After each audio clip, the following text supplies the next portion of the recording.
आज ही Doubtnut app download करें। Doubtnut पर होगा अब आपके सभी मैथ्स, केमिस्ट्री, फिजिक्स और बायोलॉजी डाउट्स का सफाया। बस अपने क्वेश्चन की फोटो खींचो, उसे क्रॉप करो और तुरंत वीडियो सोल्यूशन पाओ। Download now. हेलो, हम लोग एक पैराग्राफ टाइप बेस्ड क्वेश्चन दिया गया, उसमें वो लगा है कि आपका एक फंडामेंटल लॉ होता है फिजिक्स का। वो क्या होता है आपका? मैटर आपका सबसे मोस्ट स्टेबल होता है कब? जब आपका लोएस्ट पॉसिबल जब वो आपका लोएस्ट पॉसिबल एनर्जी स्टेट पे हो। तो ये बोला गया है कि जो आपका इलेक्ट्रॉन है हाइड्रोजन एटम में, वो आपका यूजुअली मूव करता है n is equals to 1 orbit में, और जो आपका ऑर्बिट होता है वो आपकी लोएस्ट एनर्जी होती है उसकी। और जब आपका जो इलेक्ट्रॉन जब इस लोएस्ट एनर्जी ऑर्बिट में होता है तो आपका बोला जाता है कि वो आपका ग्राउंड इलेक्ट्रॉनिक स्टेट पे है। और जब वो एटम आपका जब उसे थोड़ी एनर्जी मिल जाती है किसी आउटसाइड सोर्स से, तो वो आपको क्या होता है, वो आपके दूसरे ऑर्बिट में जाने की कोशिश करता है, यानी कि हायर एन वैल्यू में जाने की कोशिश करता है। तो इसमें क्या होता है, जो आपका एटम्स होते हैं वो आपके एक्साइटेड स्टेट में जाते हैं हाई एनर्जी के साथ। तो जो आपका लॉ ऑफ कन्वर्जन है एनर्जी का, तो अपन ये बोल सकते हैं कि भाई अपन ना ही एनर्जी आपकी क्रिएट होती है, ना ही अपन एनर्जी को डिस्ट्रॉय कर रहे हैं। तो इसमें बोला है अगर आप एक certain amount of external energy को अपन के रिक्वायर है किसके लिए, एक इलेक्ट्रॉन को एक्साइट करने के लिए, वो भी एक एनर्जी लेवल से दूसरी एनर्जी लेवल तक, तो वही आपको सेम अमाउंट ऑफ एनर्जी चाहिए है जिससे कि वो आपका इलेक्ट्रॉन वापस उसी पुरानी वाली एनर्जी लेवल पे आ जाए। तो अपन को ये बोला गया जो आपकी लाइमन सीरीज होती है वो आप ऑब्जर्व करते हैं जब आपका इलेक्ट्रॉन लोएस्ट ऑर्बिट से जाता है। और जो आपकी बाल्मर सीरीज होती है वो अपन कब ऑब्जर्व करते हैं, जब वो आपका सेकंड ऑर्बिट पर लौटता है। ऐसी जो आपकी पास्टियन, ब्रैकेट और पी फंड सीरीज है वो आपकी क्या होती है? पास्टियन होती है आपकी जब आपका इलेक्ट्रॉन थर्ड ऑर्बिट पर लौटे, ब्रैकेट होता है जब आपका फोर्थ ऑर्बिट पर लौटे, और जब आपका पी फंड होता है वो आपका फिफ्थ ऑर्बिट पर लौटे, वो भी किसी हायर एनर्जी ऑर्बिट से। तो ये बोला गया है कि जब आपका एक इलेक्ट्रॉन N2 एनर्जी लेवल से N1 एनर्जी लेवल स्टेट पे आता है, तो आपकी नंबर ऑफ लाइंस होती है स्पेक्ट्रम में, वो आपकी होती है N2 minus N1 into N2 minus N1 plus 1 by 2। और जब आपका इलेक्ट्रॉन होता है जब वो आपकी एनर्जी लेवल E2 से आता है E1 में, तो जो आपका E2 माइनस E1 होता है डेल्टा E, वो होता है आपका SC बाय लैम्डा। तो यहाँ पर क्या H और C आपके क्या है, कॉन्स्टेंट्स हैं। तो ये बोला कि जो आपकी ट्रांजिशंस होती है एक एनर्जी लेवल से दूसरी एनर्जी लेवल में, तो वो आपकी क्या होती है, वो आपकी रेडिएशन प्रोड्यूस करती है एक डेफिनेट वेवलेंथ की। तो और अपन को ये बोला गया है कि जो आपका वेव नंबर होता है किसी स्पेक्ट्रल लाइन का, उसका फॉर्मूला क्या होता है आपका? वो होता है आपका wave number is to R into 1/n1² minus 1/n2 का स्क्वायर, जहाँ पर आर क्या है आपका राइड वर्क कॉन्स्टेंट है, और उसकी वैल्यू दी गई अपन को 1.1 इंटू 10⁻7 मीटर इनवर्स। अब अपन क्या करते हैं, इसके बेसिस इस पैराग्राफ के बेसिस पर अपन को 4 क्वेश्चन पूछे गए। तो अपन क्या करते हैं, सबसे पहले क्वेश्चन देखते हैं। सबसे पहले क्वेश्चन में क्या है, इसमें बोला गया है कि जो आपकी वेवलेंथ है सीरीज किसी सीरीज लिमिट की, वो भी लाइमन सीरीज की, वो आपकी कुछ हीलियम आयन ध्यान रखना, वो आपकी एक्स आर्मस्ट्रॉन्ग है। तो अपन को बताना है कि वेवलेंथ क्या होगी सीरीज लिमिट की, वो भी वार्मल सीरीज की, वो भी किसकी, Li2 लिथियम प्लस 2 आयन की। तो इस क्वेश्चन को अपन सबसे पहले सॉल्व करते हैं, पहला क्वेश्चन सॉल्व करते हैं। तो लाइमन सीरीज के लिए जो आपकी वेवलेंथ होगी वो क्या होगी आपकी, 1/λ equals to R of hydrogen into Z² into 1 minus 1/n², किसी अपन लिमिट ले रहे हैं n तक जा रही है। ये है आपकी किसके लिए, लाइमन सीरीज के लिए।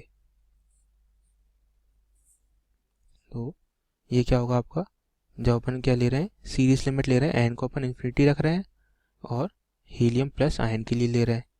तो 1/λ1 क्या हो जाएगा आपका, ये हो जाएगा आपका आर इंटू लिथियम में, अगर आप हीलियम में ध्यान दें तो इसकी जो जेड होता है वो होता है आपका 2, यानी कि 2 का स्क्वायर इंटू 1 माइनस 1/इन्फिनिटी का स्क्वायर, ये तो हो जाएगा आपका 0।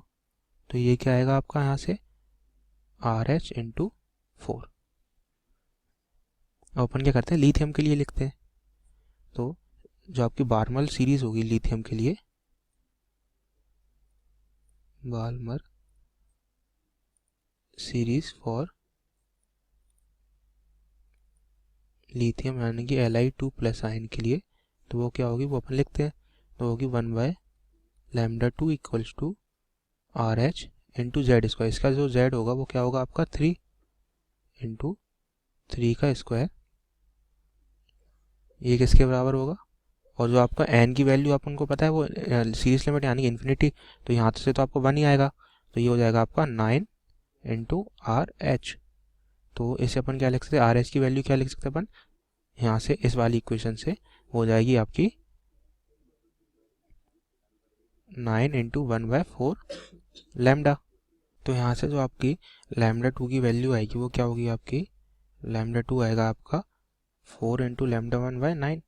तो ये क्या हो जाएगा आपका, लैम्डा 1 की वैल्यू आपकी x है, तो लैम्डा 2 हो जाएगा आपका 4x/9।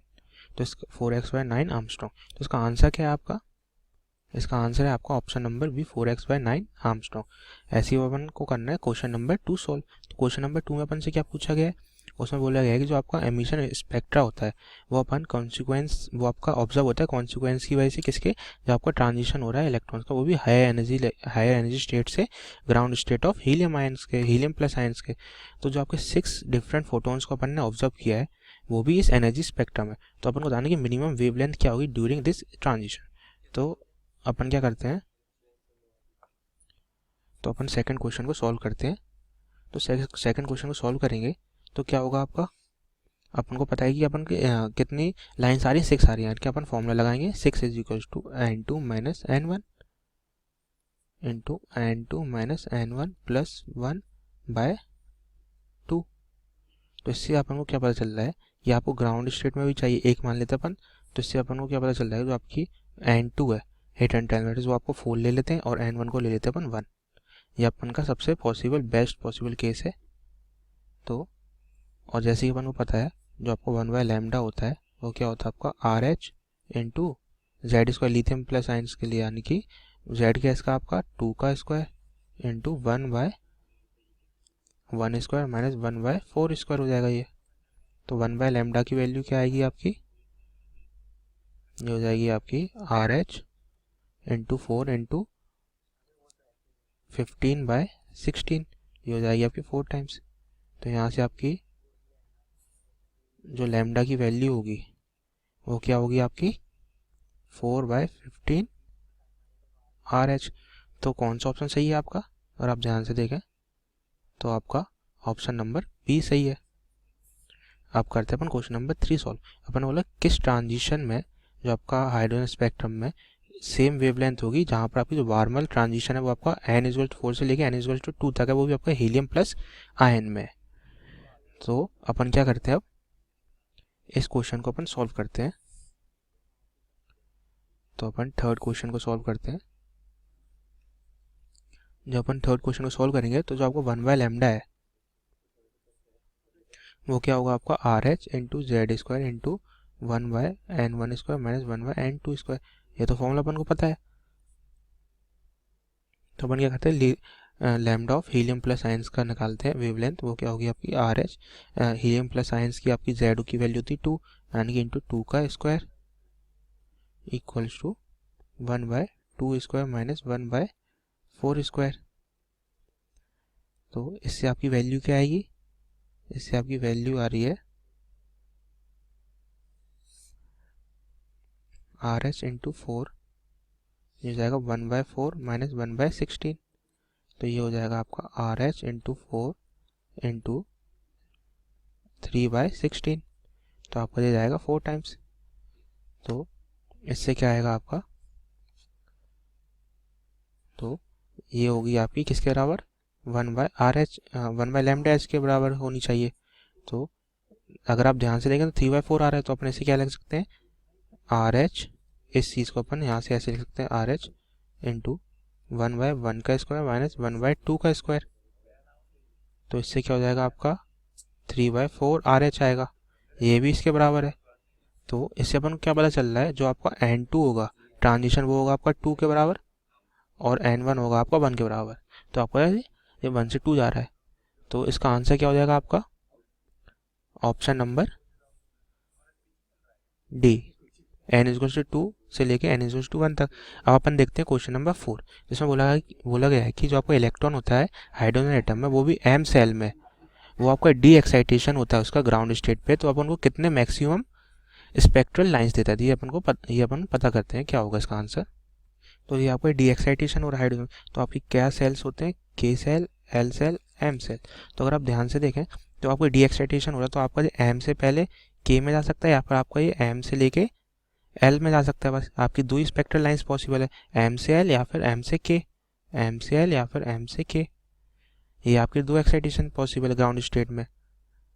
और आपका ये जा सकता है एम से एल और फिर आपका एल से के जा सकता है, ये फिर आपका एल से के।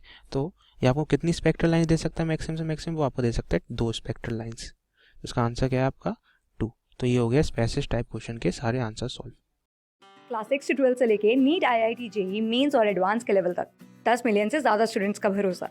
आज ही डाउनलोड करें डाउटनेट ऐप या व्हाट्सएप कीजिए अपने डाउट्स 8400 400 400 पर।